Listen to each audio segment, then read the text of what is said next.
Assalamualaikum warahmatullahi wabarakatuh. Alhamdulillah wassalatu wassalamu ala Rasulillah. Segala puji dan puja kehadirat Allah Subhanahu wa taala, juga salawat dan taslim kepada Nabi besar Muhammad sallallahu alaihi wa ala alihi wa sahbihi wasallam. Juga perlu kita berdoa kepada Allah Subhanahu wa taala, semoga Allah Subhanahu wa taala menerima seluruh amal-amal saleh yang sudah kita kerjakan dan juga akan kita kerjakan sampai menjelang ajal nanti dengan pahala yang sempurna, dan semoga Allah memaafkan bahkan mengganti dosa-dosa kita semuanya menjadi pahala, dan semoga Allah senantiasa menjaga kemerdekaan, persatuan dan kesatuan kita. Allah berikan petunjuk para nabi menjalankan tugas dan amanah dengan baik, dan juga Allah selalu saja menjaga negara kita, agama kita, keluarga kita, dan diri kita sendiri dari segala macam mara bahaya, dan semoga Allah satukan kita semua di surga firdausnya tanpa hisab di hari kiamat nanti. Allahumma amin.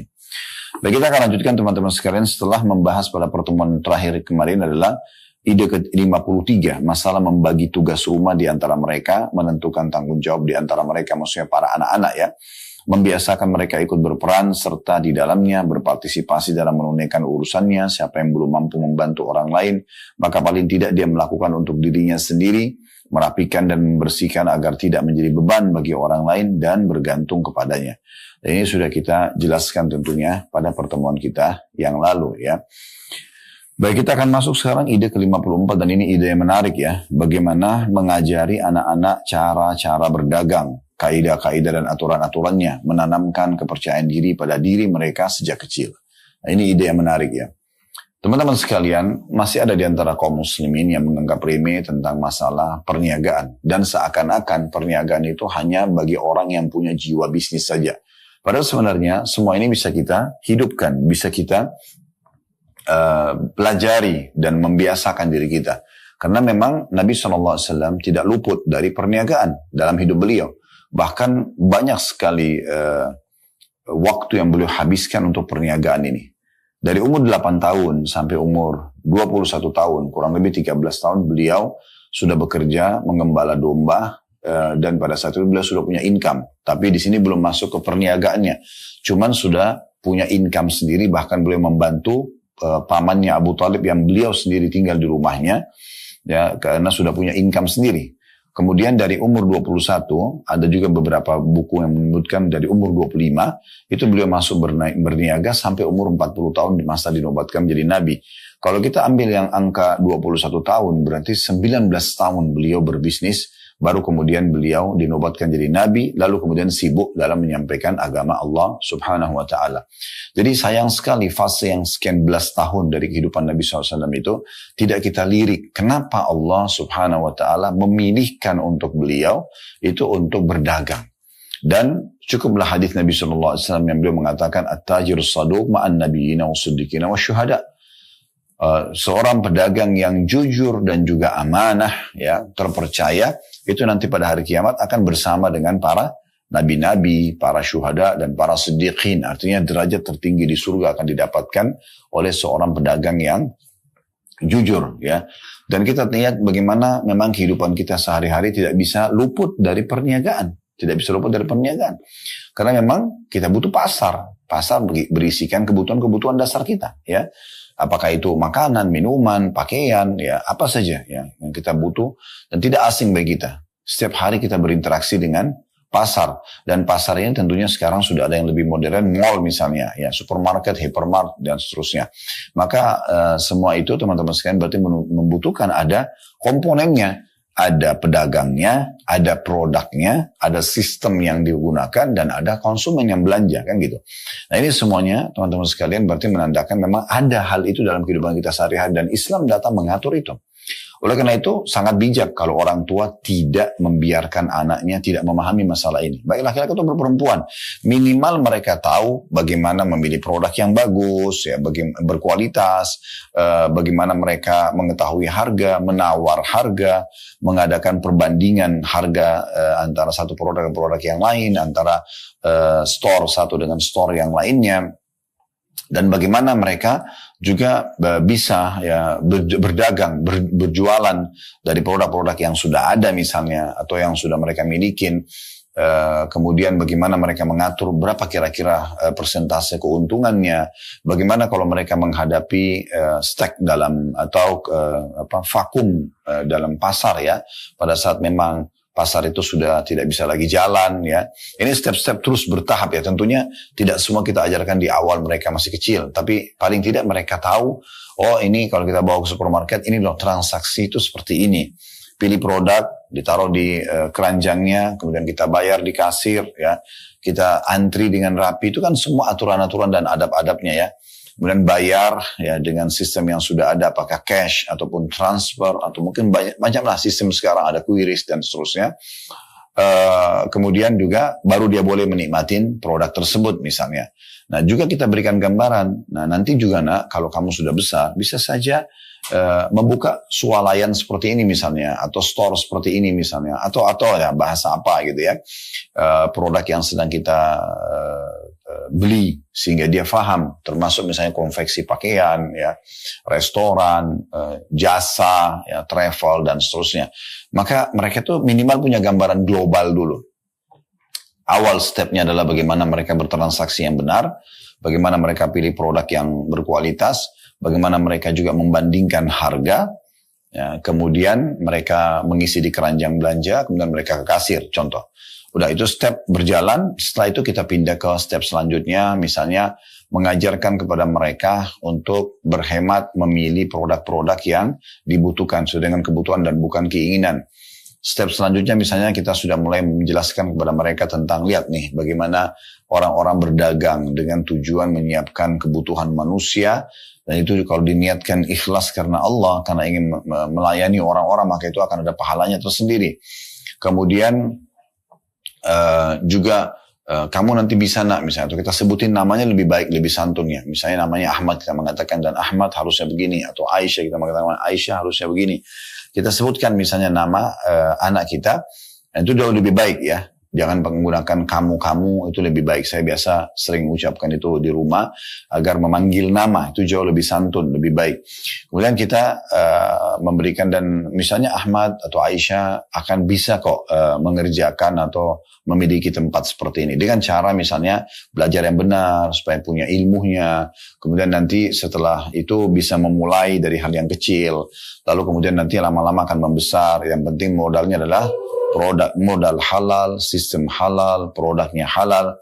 Dan jangan lupa selalu kita sisipkan ya bagian daripada keuntungan kita itu untuk bersedekah. Nah, sebagaimana sudah kita pernah jelaskan di salah satu poin yang lalu, itu pentingnya kita mengajarkan anak-anak kita dermawan ya. Mereka suka berbagi.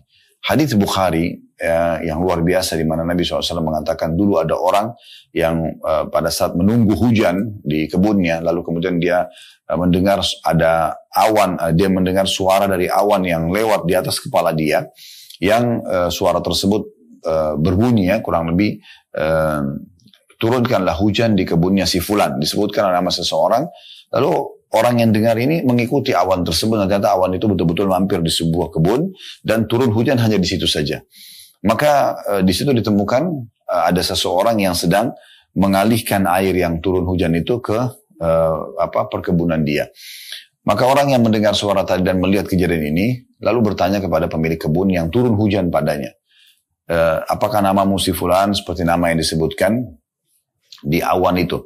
Kemudian pada saat dia mengatakan iya, maka orang ini pun bertanya, apa yang Anda lakukan dengan kebun Anda? Kenapa kok bisa saya dengarkan tadi suara di awan menyuruh untuk menurunkan hujan hanya di kebunmu saja, gitu kan? Apa rahasianya? Maka orang itu pun mengatakan, rahasianya adalah saya selalu membagi tiga, ya. Saya membagi tiga penghasilan daripada kebun ini. Ya, penghasilan daripada kebun ini. Sepertiganya saya kembalikan sebagai modal usaha, sepertiganya untuk kebutuhan keluarga saya, sepertiga lagi saya sedekahkan. Jadi memang tidak bisa lepas komponen tiga ini, ya, kalau seseorang ingin sukses dalam usaha. Jadi kan bagaimana income dia, kalau mau lebih banyak berkahnya, maka dia selalu tambah modal supaya produknya bertambah, pengembangan usaha. Kemudian yang kedua, dia penuhi kebutuhan keluarganya, sehingga anak-anak faham nanti kalau memang di situ ada hak keluarga.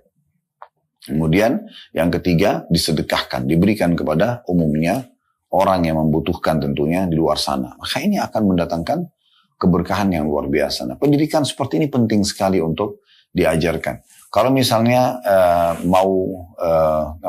dimulai kalau mereka masih sangat kecil ya, Cukup banyak ada mainan kasir-kasiran ya, ada uang-uang mainan ya, kertas biasa diperkenalkan ini loh, ini uang 1.000 rupiah, 2.000 rupiah, 5.000 rupiah, misalnya 10.000, 20.000, 50.000 dan seterusnya. Dan diajarkan bagaimana mereka bertransaksi, dikenalkan minimal dulu kalau mereka masih kecil 3 tahun sampai 4 tahun belum masuk ya di playgroup misalnya.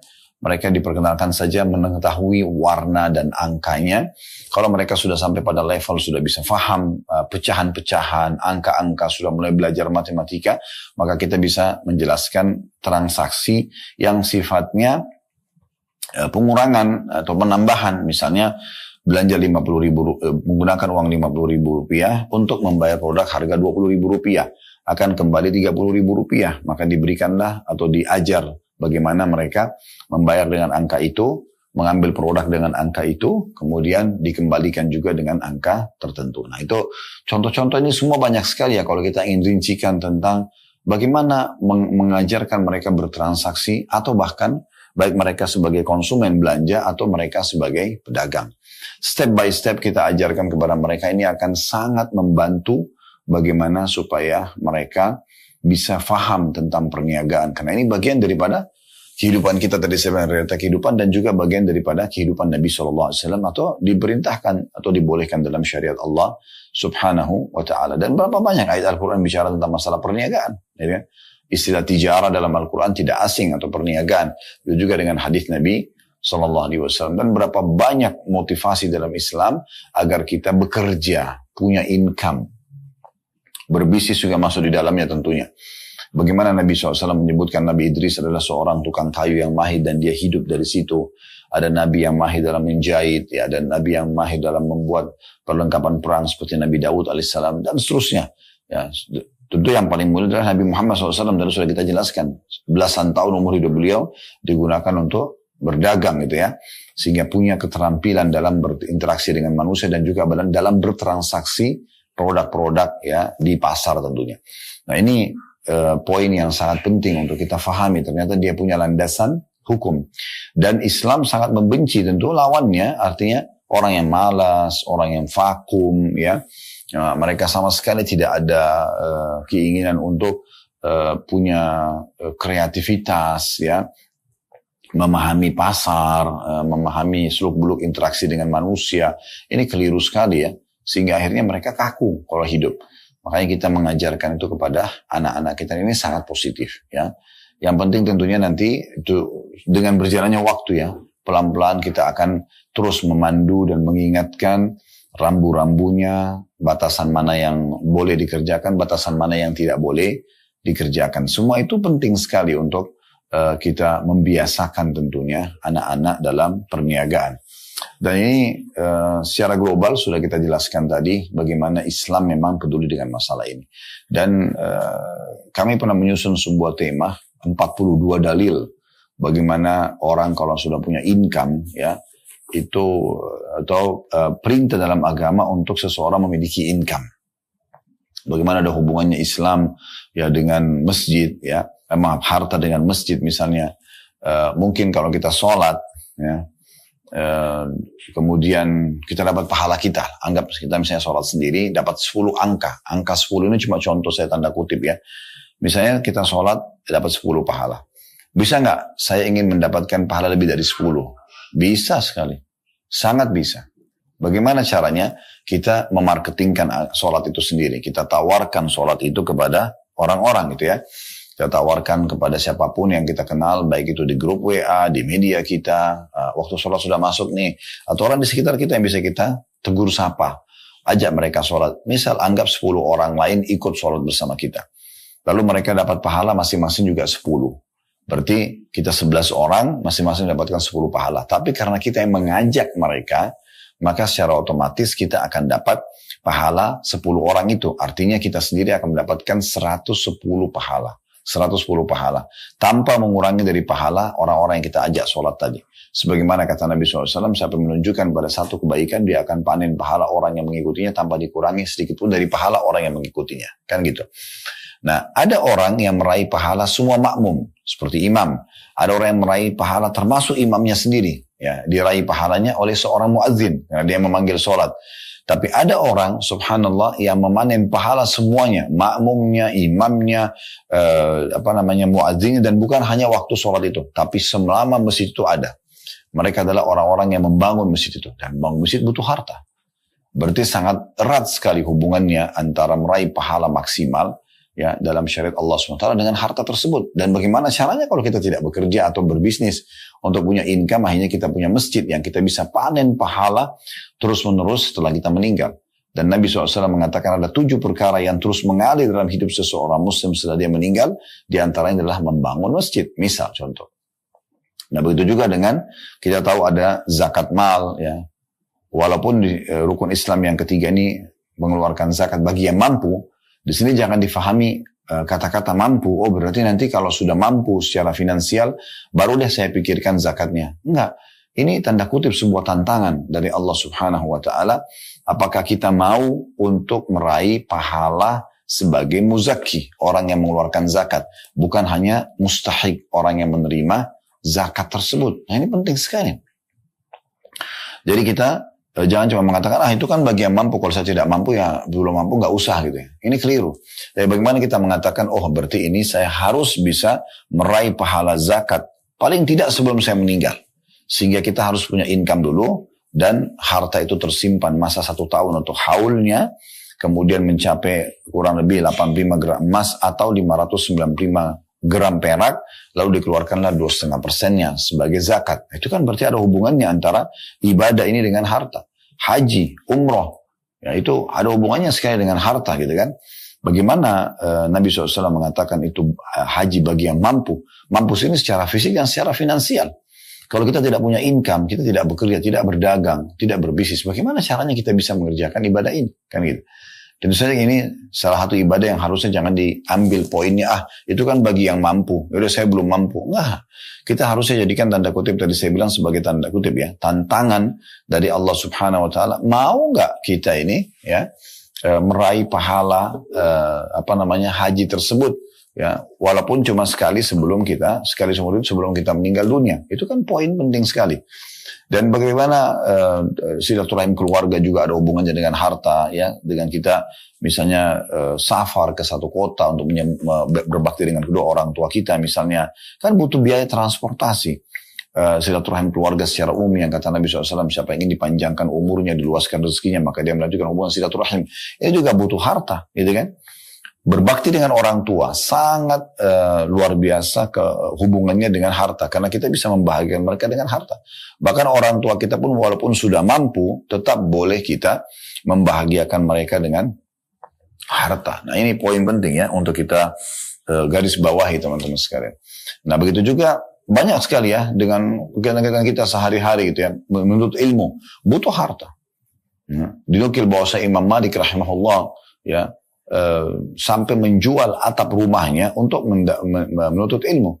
Dan sebagian ulama salaf mengatakan tidak akan pernah meraih tingkat tertinggi dari ilmu itu kecuali seseorang sudah siap untuk bangkrut.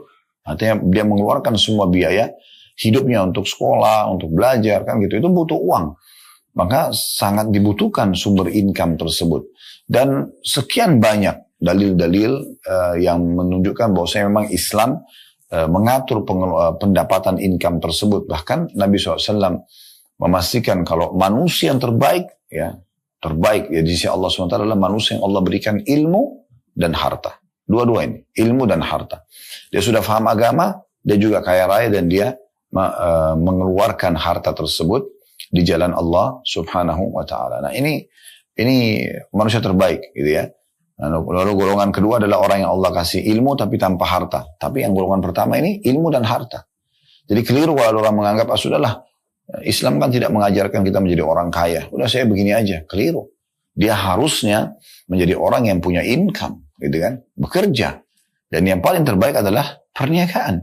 Karena ini setiap hari kita bisa lakukan. Dan terlalu banyak produk yang merupakan kebutuhan sehari-hari. Bukankah sekarang perusahaan-perusahaan besar itu karena jual kebutuhan sehari-hari di minimarket yang kecil misalnya, atau di supermarket atau di hipermarket, itu semuanya kebutuhan sehari-hari. Ya odol, ya sabun, ya sampo, ya apalah semua, ya sampai kepada mouthwash pun, obat kumur ya, itu juga sama. Dan roll on untuk ketiak, untuk ini, untuk itu, semua kebutuhan sehari-hari. Belum makanannya, belum minumannya, segala macam. Itu kan karena kita butuh sehari, jadi kita memang butuh masuk memahami tentang masalah perniagaan ini, karena memang itu tidak bisa lepas dari hidup kita. Nah begitu juga kita tanamkan pada anak-anak, ya, tanamkan pada anak-anak. Jadi ini termasuk kita butuh interaksikan mereka ya dengan kondisi ini, walaupun bertahap tentunya. Tidak bisa semua kita langsung tuangkan dan ajarkan. Tapi ada tahapan-tahapan sebagaimana tadi sudah kami jelaskan. Ini poin tidak kalah penting yang harus diperhatikan. Jadi mengajarkan mereka perniagaan gitu ya. Kemudian juga di poin 55 selanjutnya atau ide 55 yang ditulis oleh penulis untuk mendidik keluarga menjadi saleh adalah membiasakan mereka untuk tidur lebih awal. Jadi tidak begadang ya. Memperingatkan mereka agar tidak begadang, membiasakan mereka bangun awal sebelum sholat subuh untuk sholat witir dan istighfar. Nabi SAW tidak menyukai tidur sebelum sholat isya dan tidak menyukai perbincangan ya sesudahnya. Jadi ini poin yang berbeda dengan tadi. Kalau tadi itu perniagaan kita sudah berikan gambaran secara umum tadi ya. Itu kalau kita ingin bicara perniagaan ini tidak akan selesai dalam beberapa hari pun ya. Karena akan banyak sekali substansial bahasannya. Tapi yang penting karena kita bicara masalah pendidikan anak, kita memberikan kepada mereka step by step gitu ya. Dan sangat bagus juga kalau kita bisa mendidik anak-anak kita agar mereka terbiasa dengan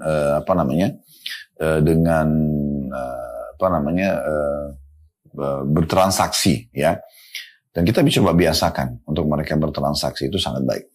Nah, kalau di poin ide 55 ini bagaimana juga mengatur pola atau manajemen tidur mereka. Ini juga termasuk hal yang penting ya, karena anak-anak itu sangat aktif mereka. Jadi dimulai mungkin ya, kalau Bapak Ibu ingin menidurkan anaknya, kami sarankan di kailula, di siang hari ya. Itu menjelang duhur atau selepas duhur. Ya, kayak waktu kita sekarang namanya waktu kailula. Ya, ada cukup riwayat menjelaskan kepada kita dari Nabi SAW berhubungan dengan masalah ini. Seperti misalnya berkailula karena syaitan tidak berkailula atau tidur siang ya. Kalau mungkin kita istirahat. Nah, juga tentu ada penelitian medis yang menjelaskan tentang masalah keutamaan orang yang beristirahat gitu ya. Terutama termasuk dalam siang hari selain malam hari. Nah ini kita membiasakan. Kalau Bapak Ibu ingin anak-anak supaya mereka cukup ya energi untuk aktivitas sehari-hari mereka, kalaupun mereka harus tidur, mereka tidurnya siang hari. Jangan ditidurkan selepas asar atau apalagi selepas maghrib, karena ini biasanya akan sangat berefek kepada tidur malamnya.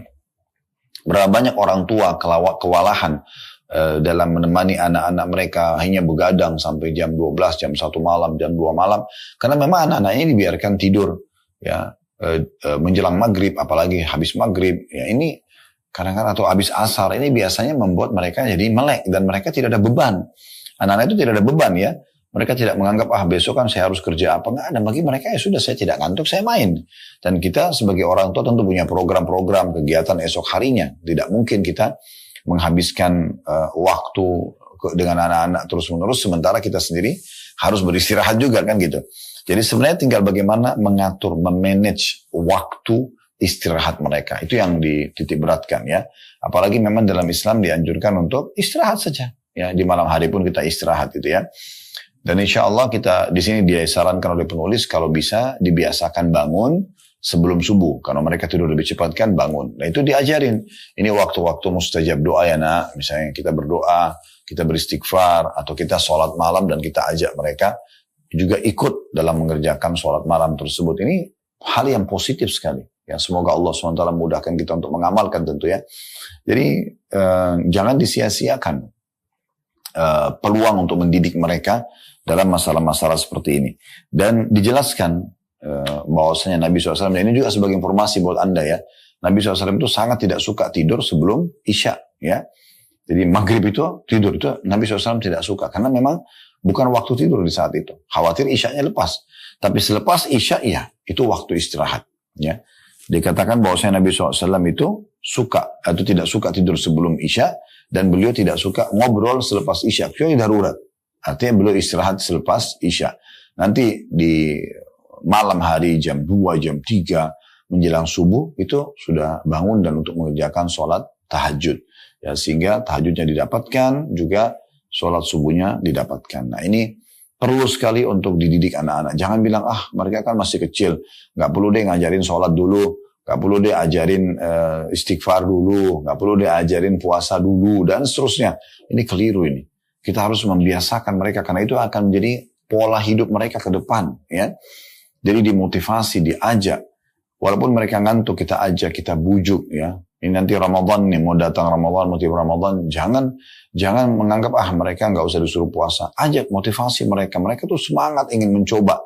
Dan pada saat yang berhasil mencapai azan maghrib sampai seharian puasa, berikan mereka ya reward ya atau hadiah, bonus ya. Dan tidak ada masalah memuji kalau mereka masih belum balik dengan amal-amalnya ya, karena kalau sudah balik tidak boleh kita puji amalnya ya, karena memuji amal seorang mukmin itu dilarang oleh Nabi SAW. Sebagaimana dinukil sebuah riwayat, ada seorang sahabat sholatnya sangat indah, lalu ada sahabat yang lain berkata di hadapan Nabi SAW, ya Rasulullah, saya suka sekali sholatnya orang ini. Kebetulan yang dipuji itu tidak mendengar, dia agak jauh. Maka kata Nabi SAW, jangan kau perdengarkan dia, karena kalau dia dengar, maka engkau telah membinasakannya. Karena dia bisa riak gitu ya. Tapi kalau masih kecil itu tidak ada masalah. Kita puji mereka. Kita support mereka. Ajak mereka untuk sholat 5 waktu tepat waktu. Ya, yang bisa anak-anak diajak ke masjid, kerjakan ke masjid. Atau kalau yang anak laki-laki, kalau anak perempuan bisa diajak sholat di rumah. Dan dibiasakan ya. Dibiasakan. Pokoknya azan langsung ajak sholat. Ya, biasakan itu. Jadi hidup mereka tuh tahu azan itu waktu sholat. Ya. Saya kadang-kadang di rumah biasa gitu, kalau azan, udah saya sebelum azan sudah siap-siap. Mereka udah tahu, bahkan ada yang kadang-kadang anak-anak minta ikut ke masjid. Oke, saya ajak. Jadi mereka sudah tahu, sebelum azan pun mereka sudah mengingatkan. Ya, abati sebentar lagi azan misalnya. Oke, saya akhirnya jalan bersama mereka untuk mengerjakan sholat tersebut ya. Dan semoga saja saya berharap di waktu-waktu yang saya sedang tidak di rumah, istri bisa juga menerapkannya ya, karena tugas saya mengingatkan gitu ya. Tapi saya tidak tahu apakah itu dikerjakan atau tidak. Semoga saja bisa dijalankan, dan saya berharap sekali tentunya Allah Subhanahu Wa Taala mudahkan saya dan juga Bapak Ibu sekalian menjadi keluarga-keluarga yang sangat patuh dengan Allah Subhanahu Wa Taala atau kepada Allah Subhanahu Wa Taala. Itu tidak mungkin tanpa dididik dan dibiasakan. Nah, ini kita harus biasakan. Nah, jadi kita membiasakan mereka bangun sholat, ya, beristighfar di waktu tahajud, menjaga sholat 5 waktu, ya, dan juga memanage dengan rapi, ya, waktu tidurnya. Ya. Imam Abu Dawud dalam Sunan beliau menulis khusus bab namanya bab nahar anis samr, larangan untuk begadang. Di sini larangannya adalah makruh, ya. Ya, kalau ada orang yang darurat, dia isi taklim, ya, atau dia itu hadir pengajian, atau silaturahim keluarga, atau suami istri, ya, menghabiskan waktu berdua, gitu kan. Memang waktu mereka di malam hari, apakah bercanda, apakah biologis, karena itu tidak masuk dalam hal yang dilarang, maka itu boleh-boleh saja. Tetapi kalau orang menghabiskan waktu omong kosong, mohon maaf, main gaple, main catur, omong kosong yang memang membuang waktu, bahkan kadang-kadang ada subhanallah, semoga Allah berikan hidayah, ada di antara kaum muslimin, mereka kadang-kadang bahkan kumpul, buang-buang waktu, lalu mereka saling tahan-menahan, tidak mau pulang ke rumah untuk kumpul sama istri dan anak-anak, atau istirahat hanya dengan kata-kata misalnya dari sebagian mereka, ini siapa yang pulang dulu berarti takut sama istrinya nih. Padahal sebenarnya bukan masalah takut atau tidak takut di sini. Permasalahannya adalah kita memberikan hak keluarga kita dan memberikan hak diri kita. Beristirahat yang cukup itu sangat baik ya. Kalau berkumpul antara istirahat yang cukup, makanan yang cukup juga sehat ya, dan berolahraga, maka insya Allah itu akan mendatangkan kesehatan. Itu adalah hal yang sangat baik ya. Jadi ini berhubungan dengan masalah manajemen tidur ya. Kemudian selanjutnya poin atau ide ke-56 Bapak Ibu sekalian, melatih mereka melakukan pekerjaan keterampilan yang bermanfaat seperti perkayuan, perbengkelan, pertanian dan lainnya untuk laki-laki. Sedangkan untuk wanita seperti menjahit, menenun dan menyulam, dan mendorong mereka untuk memanfaatkan waktu ruang dengan kegiatan yang bermanfaat.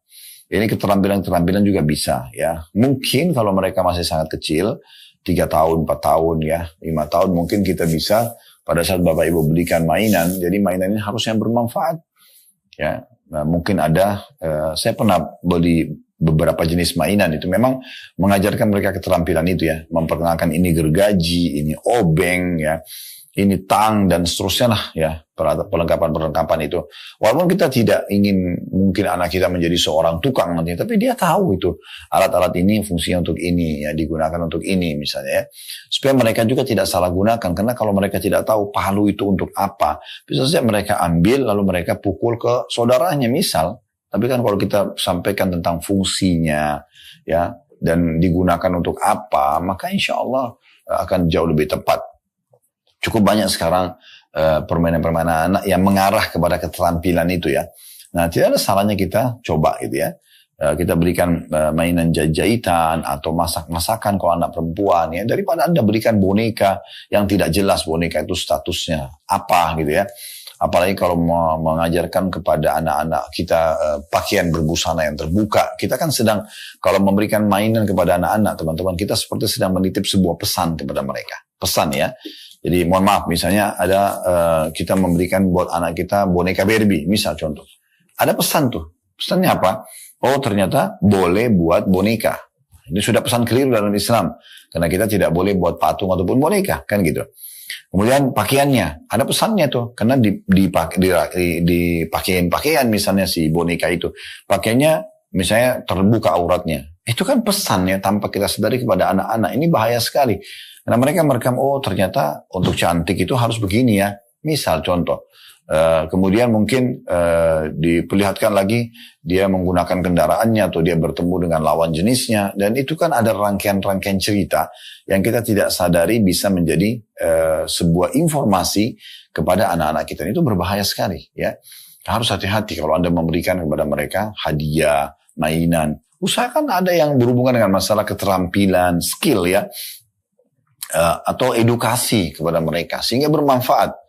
Jadi jangan pernah berikan satu peluang pun yang tidak ada manfaatnya ya.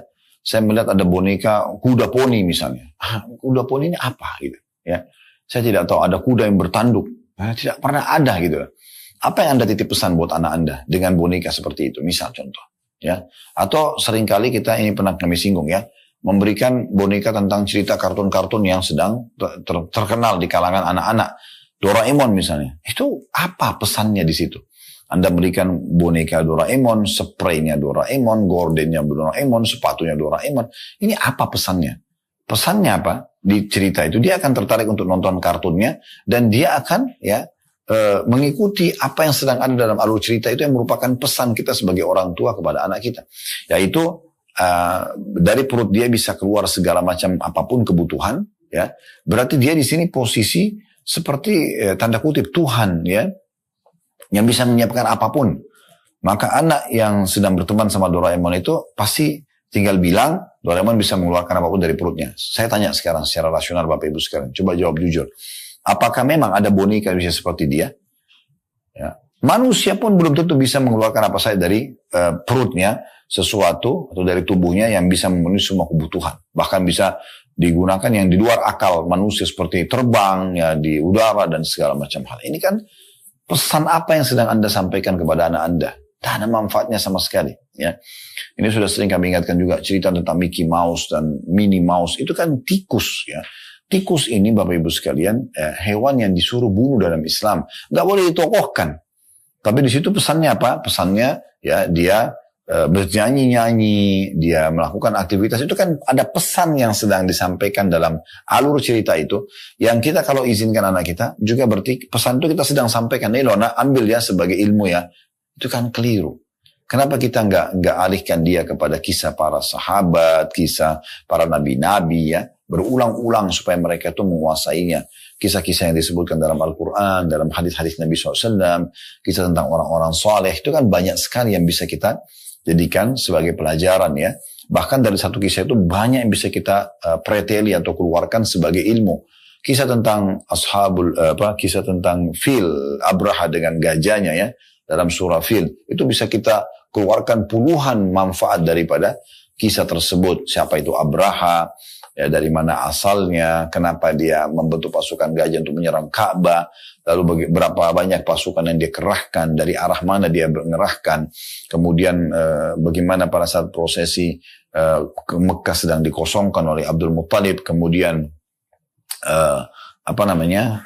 bagaimana Allah mendatangkan burung ababil, kemudian melempari mereka batu-batu dari neraka jahanam dan memusnahkan mereka. Bagaimana keadaan Quraisy pada saat melihat mereka bergelimpangan, pasukan Abraha ini, bagaimana mereka akhirnya tersentuh secara keimanan, dan bagaimana waktu itu dikenal dengan tahun gajah, dan ini banyak sekali.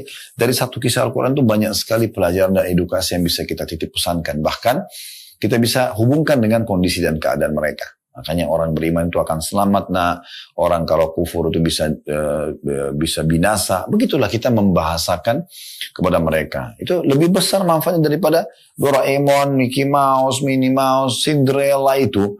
Peri yang bisa mengubah apapun dengan tongkatnya. Ini apa pesan Anda titip kepada anak Anda? Sihir itu, ya.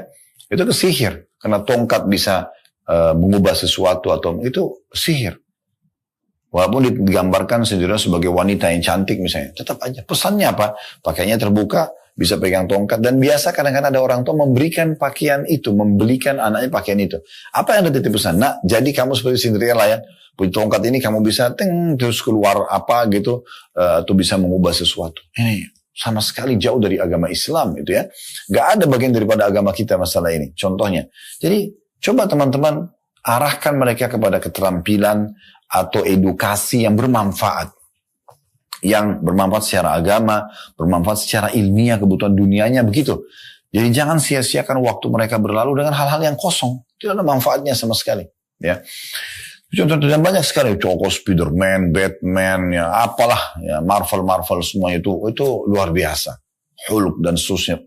Dari mana cerita ini? Apa pesannya? Pesannya harus ada lawan jenis, pesannya interaksi ciuman, pesannya bisa terbang, pesannya jadi kalau mau jadi pahlawan harus seperti itu, ada laba-laba yang menyengatnya, ada yang begini, ada yang begitu, dan segala macam hal yang tidak masuk akal gitu ya. Ini semua betul-betul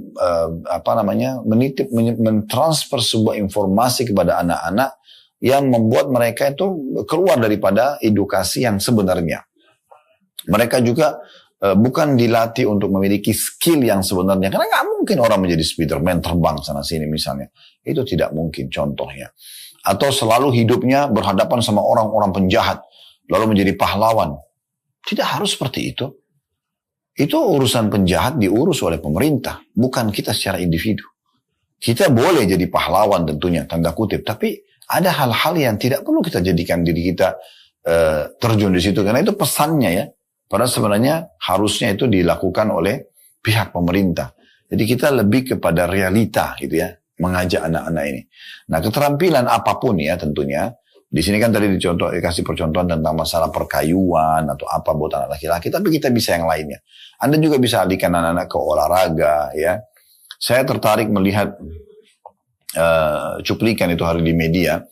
Ada orang tua dia menaruh di kamar anak-anaknya itu selain meja belajar dan segala macam, ada juga di situ melatih keterampilan skill tubuh ya, sehingga sangat luar biasa skill mereka itu karena digarap dari kecil ya. Apakah bermain bola basket, bermain bola kaki dan seterusnya, ini semua adalah hal yang sangat positif yang bisa kita latih anak-anak kita dalam bentuk skill dan keterampilan. Nah ini pesan yang disampaikan di poin atau ide ke-56. Kemudian ide ke-57, teman-teman sekalian, ini mengajari keluarga ruqyah yang sesuai dengan syariat dan aturan-aturannya.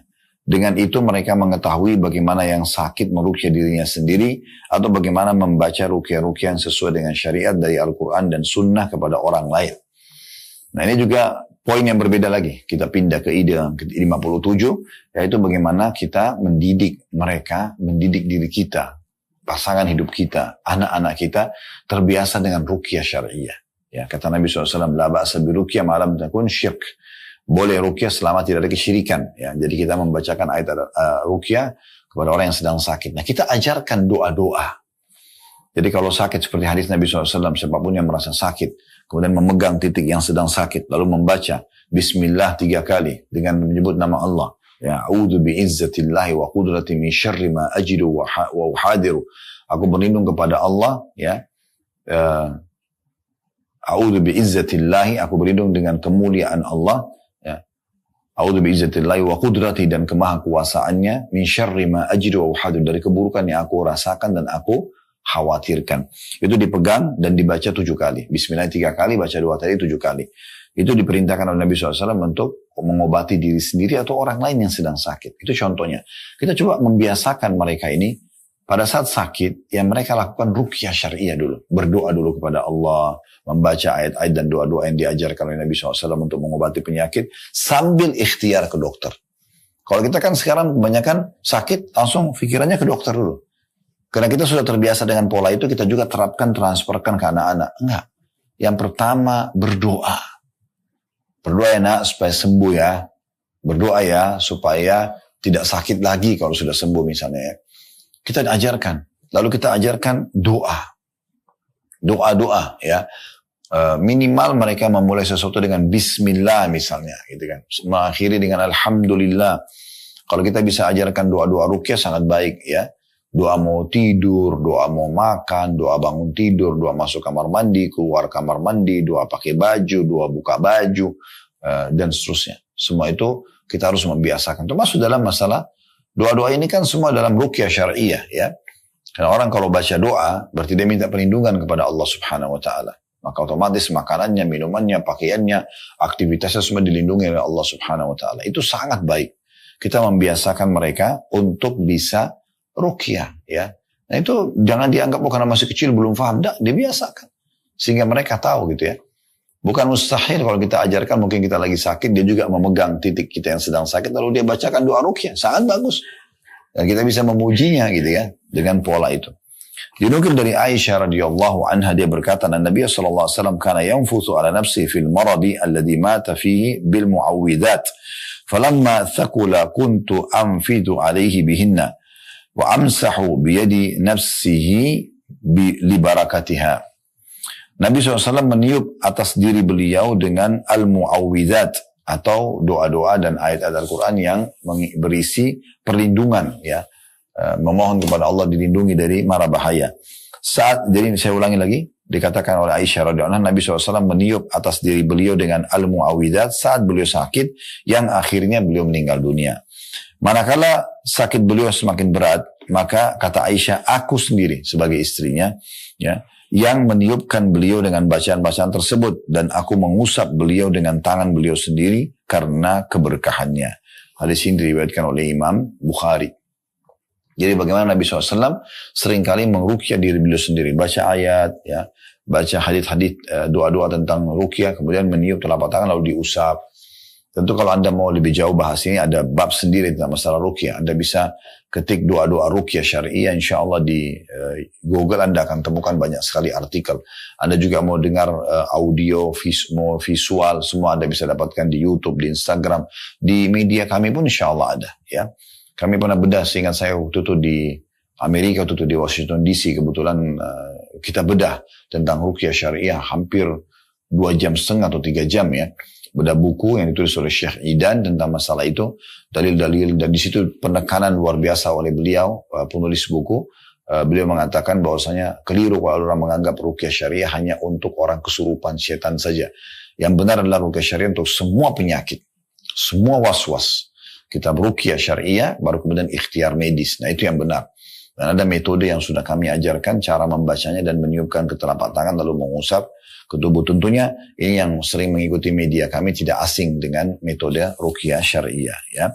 Dan di sini Nabi SAW sering melakukan itu, dan kata Aisyah waktu beliau lagi sakit keras, maka saya yang melakukan itu, kata Aisyah. Padahal sebenarnya Nabi siapa, Aisyah siapa gitu ya. Tapi Aisyah tetap melakukan, kan itu sunnah Nabi SAW. Beliau sendiri membaca doa-doa ruqyah, kemudian beliau meniupkan ke telapak tangan Nabi SAW lalu mengusap dengan telapak tangan Nabi sendiri, karena keberkahan telapak tangan Nabi tentunya beda dengan tangan yang lainnya. Dan dalam sebuah riwayat, falamma ishtaka kana ya'muruni an af'ala dzalika bihi. Maka manakala Nabi SAW sakit, ini dalam riwayat lain, Aisyah mengatakan, maka beliau menyuruhku melakukan hal itu untuk beliau. Maksudnya membaca doa-doa dan ayat-ayat tentang mu'awwidzat, ya, yang minta perlindungan kepada Allah dari penyakit atau mara bahaya itu, lalu meniupkan ke tubuh. Itu ada footnote di bawah, disebutkan, diriwayatkan oleh Bukhari. Juga Aisyah berkata radhiyallahu anha dalam riwayat yang ketiga, anna Nabi SAW kana yu'awwidu ba'da ahli, yamsahu biyadihi al-yumna wa yaqul Allahumma rabban nas adhibil ba's. Bahwasanya Nabi SAW memohon perlindungan untuk keluarga beliau. Beliau mengusap dengan tangan kanan beliau dan beliau mengucapkan, ya Allah Tuhannya manusia, singkirkanlah penyakit ini. Ini diantara salah satu potongan ruqyah. Nah ini teman-teman sekalian, poin yang sangat luar biasa berhubungan dengan masalah ruqyah syariah. Tentu kalau kita ingin bahas ini panjang lebar ya tentang masalah ruqyah syariah. Dan ada bahasan sendiri. Tapi yang jelas yang kita ingin sampaikan pesan di kesempatan ini, teman-teman dahulukan doa. Dahulukan doa-doa yang diajarkan Nabi SAW dalam ruqyah seperti potongan ayat Al-Quran, doa-doa dalam hadis-hadis Nabi SAW, itu dahulukan dulu. Baru kemudian kita ikhtiar medis. Karena medis itu hanya penyempurnanya. Asalnya sebenarnya pengobatan dalam syariat adalah menggunakan apa yang telah Allah turunkan dalam Al-Quran dan juga diajarkan oleh Nabi SAW. Jadi kita biasakan buat diri kita, lalu kemudian juga kita ajarkan kepada anak-anak. Nah setelah itu tetap kita ikhtiar medis. Ya, jangan dibalik ya. Kebanyakan orang kadang-kadang dia malah memang sengaja, sengaja dia justru medis dulu, setelah betul-betul mentok udah nggak bisa lagi apa-apa, baru mereka berdoa kepada Allah Subhanahu Wa Taala sepertiga malam kalau penyakitnya sudah tidak sembuh, ya apalah permasalahannya tidak selesai, baru berdoa terakhir. Keliru. Diajarkan dalam syariat Allah Subhanahu Wa Taala kita berdoa dulu, baru kemudian ya kita makan, berdoa dulu baru kita keluar rumah, berdoa dulu baru masuk kamar mandi, berdoa dulu baru beraktivitas tentunya. Nah ini poin yang tidak kalah penting yang harus kita perhatikan insya Allah. Baik, kedepannya kita akan lanjutkan nanti di poin ke-58 ya, atau ide 58. Jadi kesempatan ini kalau Anda mau bertanya, kita sudah membahas dari poin 54, masalah mengajarkan anak-anak berdagang. Poin nomor 55, membiasakan mereka untuk mengatur pola tidur. Kemudian poin 56, melatih mereka melakukan keterampilan yang bermanfaat ya, dan edukasi yang bermanfaat. Dari kecil, seperti anak laki-laki dengan masalah perkayuan, perbengkelan, pertanian yang sudah kita berikan contoh tadi. Untuk perempuan menjahit, menenun, menyulam. Nah, mungkin kita juga tadi kasih contoh masak dan segala macam. Kemudian yang 57 yang terakhir kita bahas adalah bagaimana mengajarkan mereka ruqyah syariah. Ada benar dari Allah, ada salah dari saya, mohon dimaafkan. Subhanakallah wa bihamdika, asyhadu an la ilaha illa anta astaghfiruka wa atubu ilaik. Wassalamualaikum warahmatullahi wabarakatuh.